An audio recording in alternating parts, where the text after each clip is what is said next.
Whilst watching Breakfast Central on News Central on a Friday, so let's take you to this one, quite an interesting story, and it involves cannabis. Yes, the Cannabis Expo is the global marketplace for education and innovative products and businesses serving the cannabis industry and its medicinal, agricultural, financial, and lifestyle aspects. That's right. This year's expo began yesterday on the 18th of November, and we have someone joining us all the way from the expo. Thank you so much for being here on Breakfast Central. We'd like to welcome you as Simon. First of all, let's quickly ask you this. Tell us about this expo and how it began. Looking at the fact that a lot of African countries are still not in good stead when it comes to the mention of cannabis. They're saying, why is it? But let's get to educate ourselves, so that's why we're here. That's why Breakfast Central is here. Welcome, by the way. So tell us about the expo quickly. Yeah, thanks for having me. It's been quite a ride. We launched our first expo, Cannabis Expo, in South Africa in 2018, and it's grown. It is the largest, most important cannabis event now on the African continent. And yeah, we're very excited to be back after a 2-year break thanks to COVID. And the people have been flooding in. If you're doing business in cannabis in Africa, the Cannabis Expo is the place to be. It is interesting because as Africans, just like Joe highlighted, when we mention the word cannabis, you do have a bit of a cringe. So what are the kind of resistance you encounter in bringing this message of medicinal cannabis for this expo? What are the kind of drawbacks and barriers you meet? Yeah, I mean, there is still, there is a massive stigma around cannabis, and that's been a global issue, due to years and years of prohibition. And certainly in Africa, it's very much the same. But it's amazing to see just in the last few years how the laws are actually starting to open up in South Africa, in our neighboring countries, and across in Africa as a whole. Countries are realizing, looking to the global community, looking at what's happening in different states in America, looking at what's happening in Canada and elsewhere, where legalization is actually being rolled out properly, and a proper inclusive cannabis industry is actually being allowed. That is really, really boosting economies around the world. And that's what we're realizing here in Africa and here in South Africa, and specifically our neighboring countries here. Lesotho is doing some amazing work with cannabis, and the governments have taken notice, and they're slowly opening up, slowly unfortunately, but they are opening up. So yes, there are hurdles, but we are overcoming them, and that's why events like the Cannabis Expo are so important, to actually engage, have government, the cannabis industry and stakeholders, as well as the general public, actually engaging and finding out how versatile this amazing plant is, and how much benefit it can actually bring to the economy and to the community as a whole. All right before I go into the expectations for this year's expo, I'd like for you to please take us through some of the benefits that people derive from making use of cannabis, especially for the benefits of the viewers. Yeah, it's really amazing. Like, when you come to the Cannabis Expo, you realize just how broad, firstly, the cannabis industry is as a whole. And from a health side, from the medicinal side of cannabis, there are speakers on 3 different stages every half hour throughout the expo. And a lot of them talking specifically, doctors, researchers, talking about on the health benefits of cannabis, of different extracts of cannabis, whether it's CBD, right through to THC and everything in between. So it's quite incredible to see how many people actually come to the expo just looking to find out more about their health, how cannabis can benefit their health. And it's been shown to help in so many different areas. So it's quite incredible how versatile cannabis actually is.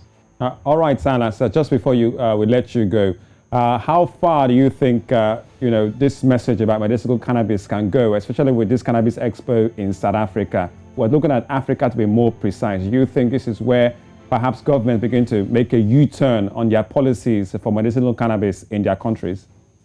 Absolutely, I really do believe so. We've got companies, big global medicinal cannabis companies like Juicy Fields, for example, that is pumping millions and millions of dollars into South Africa, but specifically into Africa, and using the Cannabis Expo here as their gateway to start to pump investment into medicinal cannabis businesses across the continent. So that's really exciting. We've got government delegates coming, not just from South Africa, but from Zimbabwe and elsewhere in Africa, actually taking notice of the Cannabis Expo and engaging with the Expo to see how it can benefit them as well. So I do believe from a medicinal cannabis side, from a growing side, from an agricultural point of view, the benefits of the potential is absolutely huge for Africa. We have the ability on this continent to supply the global demand for cannabis. We have the ability to supply quality cannabis at affordable prices on this continent, and that's really exciting, and government is certainly taking notice. All right, so I mean, in many nations it's still illegal, but looking at the fact that even in some parts of Africa, take for instance here in Nigeria, it's very, very illegal for you to actually engage in such transactions, so to say. But what do you hope to gain with this expo, and do you think in the near future you will be able to break barriers and help governments, help the people to see that it's not just the illegality of cannabis, but it's also the profitability of it, especially looking at it in terms of boosting the economy? Absolutely. There's no question that that's where the Cannabis Expo and events like the Cannabis Expo around the world really, really assist. But us being the biggest in Africa, it really, really helps for government to actually come through to the Expo, and for the public, for everyone to come through to the Expo. I think most people, when they actually arrive at a Cannabis Expo, don't realize just how broad the industry is and how legitimate the industry, the legal cannabis industry is, and it's not necessarily just about growing cannabis itself. So there's a massive industry around it, from an extraction side, from the agricultural side, and certainly, we do hope countries like Nigeria and across Africa are taking notice, and we believe they are, and it's a matter of time before they slowly open up and reap the benefits from this incredible booming economy. All right, Silas Howarth, thank you so much for joining us, Silas, on the program this morning. We've learned a thing or two about a Cannabis Expo right here in Africa, and that's where you are taking part in it. And let's see how it goes beyond just growing it or wrapping it up. There's also medicinal and economic benefits. All about policy. Thanks once again, Silas, for coming on Breakfast Central. Thank you for your time. All right, so that's Silas all the way from the Cannabis Expo. Lisa, whether we like it or not, in this part of Africa, not just Africa, I mean, in China, there's so many places around the world where it's completely illegal. And it's amazing, the benefits about this. We never knew about this, and that's why we had to bring it on Breakfast Central, that there's a Cannabis Expo going on right here in Africa, and it's all about legal cannabis, the medicinal parts, the economic parts, and governments are looking there to go and say, okay, what are these people talking about? Because it's not just about the ban or about the stigma that's associated with the plants, about perhaps maybe stereotypical Rastafarian vibes and crime and all that. But we were having a discussion in the office before we came on the program that imagine if many, maybe like African states, I know have been to places like Amsterdam and Holland where it's a bit laissez-faire with their use, they're quite legal. Imagine when African states, or some African states, delegalize, cannabis. Does it mean that we'll have to grow it, at our backyards and use, or perhaps sell to pharmaceutical companies and, make money beyond? And what about the crime rates? Because we had an argument that should it be legalized, does it mean that crime rates will go up or go down? And, some of our researchers are saying, yes, that perhaps we might have a reduction in it because you've demystified the aura around the plants called cannabis. So much to be said, Alysha, so much, because one thing we know is once it is legalized, it needs to be regulated. Without regulation, there will be problems. Currently now you have states in Nigeria such as Ondo. You have states, you have places in Nigeria, Ondo, you have where else? They're popular places where you find out that there's a farm. They're thriving. Black market, and it becomes a problem. It becomes a scary thing. The security is worried about the fact that you're already having this at your backyard.